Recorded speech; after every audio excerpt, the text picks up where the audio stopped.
ফরিদপুর সদরে কাফুরা রেল ক্রসিংয়ে ট্রেনের ধাক্কায় মাইক্রোবাসের ৫ যাত্রী নিহত হয়েছে, আহত হয়েছে ২ জন। এ বিষয়ে সর্বশেষ তথ্য জানাতে এই মুহূর্তে ফরিদপুর থেকে যোগ দিয়েছেন সহকর্মী এস.এম. মাসুদুর রহমান।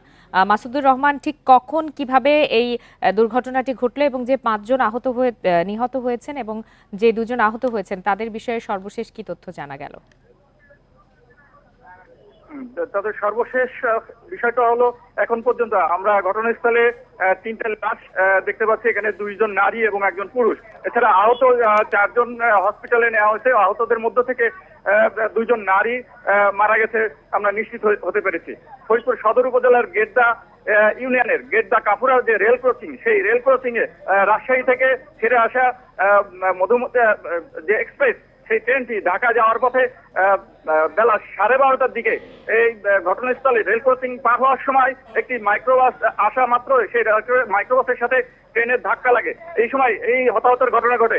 এই ট্রেনের ধাক্কায় মাইক্রোবাসটি প্রায় 200 গজ দূরে গিয়ে একটি খাদে গিয়ে পড়ে যায়। এই সময় মাইক্রোবাসে থাকা মাসুদুর রহমান, আপনার মাধ্যমে একটু দর্শকদেরকে দেখাতে চাই ঘটনাস্থলের পরিস্থিতি এই মুহূর্তে কেমন। এই ঘটনায় এখন পর্যন্ত উদ্ধার কাজ চলছে। আমরা ঘটনাস্থলে দেখছি যে উদ্ধার কাজ করার জন্য ফায়ার সার্ভিস এবং পুলিশের কর্তৃপক্ষ সহ স্থানীয়রা উদ্ধার কাজ চলছে। আমরা মাইক্রোবাসটি এখনো পর্যন্ত মাইক্রোবাসের যে ভিতরে যাত্রী ছিল তাদেরকে উদ্ধার করে ফরিদপুর মেডিকেল কলেজ হসপিটাল মর্গে পাঠানো হয়েছে এবং আহতদেরকে ফরিদপুর মেডিকেল কলেজ হসপিটালে ভর্তি করা হয়েছে বলে আমরা এখন পর্যন্ত নিশ্চিত হয়েছি। আর এই রেল ক্রসিংটা পার হওয়ার সময় যে দুর্ঘটনা হয়েছে, আমরা এই যে হতাহত হয়েছে তাদের ঠিকানার বিষয়ে যতটুকু এখন পর্যন্ত জানতে পেরেছি, তারা ঢাকার বাসী বলে আমাদেরকে কিছুটা আমরা তথ্য নিশ্চিত হতে পেরেছি। তবে সম্পূর্ণ যে তাদের পরিবারের তথ্য এবং তাদের ঠিকানা এখন পর্যন্ত জানা সম্ভব হয়নি। এখন পর্যন্ত উদ্ধার কাজ বিষয়ে জানতে চাই যে যেহেতু সেখানে ক্রসিং রয়েছে, সেখানে কোনো লাইনম্যান ছিল কিনা এবং যতদূর দেখা যাচ্ছে আপনার মাধ্যমে শুধু মানুষ আর মানুষ দেখতে পাচ্ছি আমরা, এই রুটে কি এই মুহূর্তে রেল চলাচল বন্ধ রয়েছে কিনা?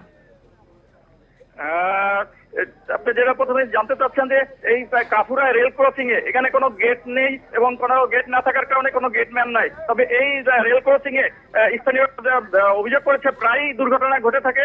এই রেল ক্রসিং এর এখানে এই দুর্ঘটনা যে রেল ক্রসিং এর যে গেট এবং গেটম্যান না থাকার কারণে এই দুর্ঘটনাগুলো ঘটছে।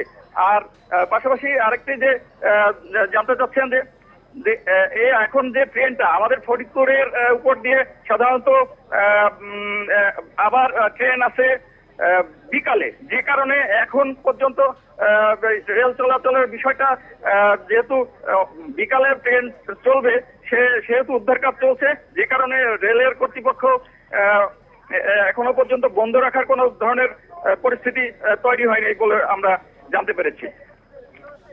জি, মাসুদুর রহমান, আপনি এই তথ্য সংগ্রহ করতে থাকুন। পরবর্তীতে নিশ্চয়ই আমরা এই ঘটনার সর্বশেষ আপনার মাধ্যমে জানতে পারবো।